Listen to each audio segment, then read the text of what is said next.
As the sun rises in Cambodia, the people rise with it as they begin to set up shop at some of the most tourist-filled destinations. More than 70% of Cambodia is reliant on tourism, manufacturing exports, and constructions. And out of those 40% of people is reliant on these jobs. We have reached one of the biggest and most humane and experienced problems in Cambodia, the economy. The information from the CIA World Factbook has come under my knowledge that Cambodia had created a great financial plan, which peaked in this decade. The GDP developed at a normal yearly pace of more than 8% in the range of 2000 and 2010. And about 7% since 2011. The main causes being, again, tourism, garment, constructions, and real estate, and of course agriculture. According to the World Bank in 2020, the economic growth went down a whole -2%, Cambodia's sharpest decline in recent history. With our knowledge on Cambodia's economy, we can now look into what this economy can cause, thus creating a sort of domino effect. Without the economy, everything would begin to crumble, as seen within Cambodia's health and education.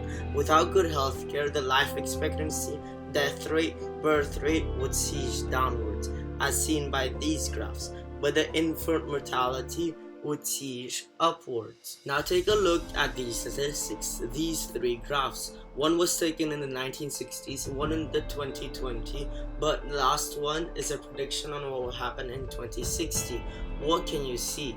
Well, in all three of them, there's absolutely no one racing the age of 90 and above, no one reaching the age of 90 and above. Why? Because of healthcare, one of the things I'm planning to improve, but this I will discuss later. Another observation that one could make is that why is there a gap in the 2020 graph after the age of 40?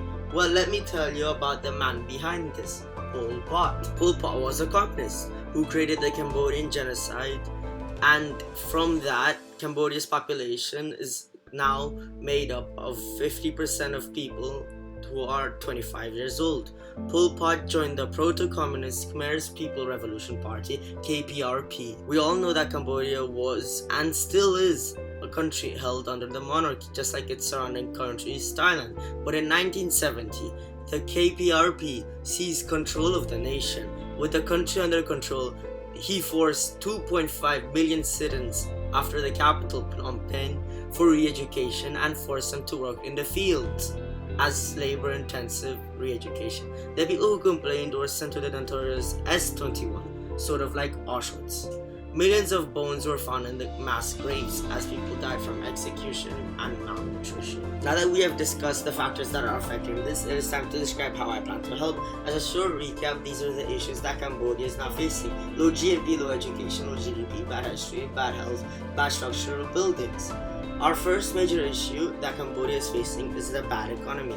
This we can increase the economy by creating an aggregate supply, as they can make the economy more efficient and labor productive.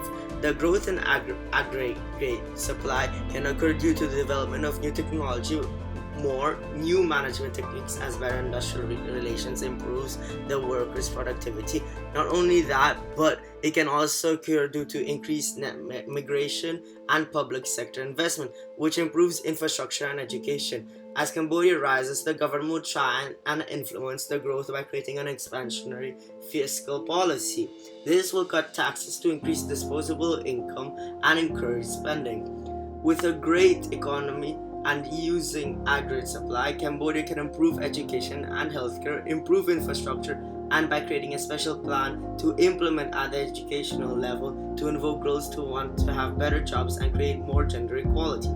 With an expectant rise in education, we are planning to ban abortion in the future years to create an increase in children and therefore increase our population.